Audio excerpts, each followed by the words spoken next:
कहते हैं कि दुख आध्यात्म की राह पर बहुत आवश्यक है। उसके बिना मनुष्य को इस संसार से मोह भंग होता ही नहीं। एक कहानी है। कहते हैं कि एक बार सावथी की एक श्रेष्ठ की पटाचारा नाम की पुत्री अपने नौकर से प्यार करने लगी और मौका पाकर उसके साथ ही घर से भाग गई।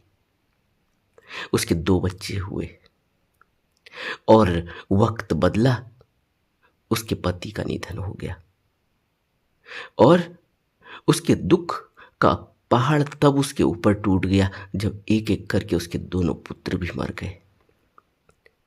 बाद में वह अपने माता पिता के घर वापस जाना चाहती थी, लेकिन पता चला कि माता पिता और भाई की भी मृत्यु हो चुकी है। ऐसी नारी का कितना बुरा हाल हुआ होगा, इसका अनुमान हम स्वयं लगा सकते हैं।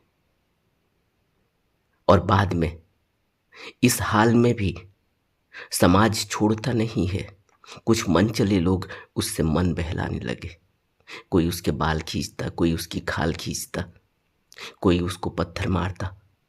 बच्चे तो जहाँ से वो गुजरती वहाँ से उसको पत्थर मारने लगते, उस पर बुरी बुरी गालियाँ देते। उसके सब कपड़े फट चुके थे। वो पागलों की तरह इधर उधर घूमने लगी। तब एक दिन वह नंगी अवस्था में, पागलों की वेशभूषा में भगवान बुद्ध के चरणों में जा गिरी। बुद्ध ने आनंद से कहा कि आनंद, इस नग्न बाला के ऊपर वस्त्र डाल दो। और कहते हैं कि बाद में पटाचारा एक बहुत बड़ी बौद्ध भिक्षुणी बनी है।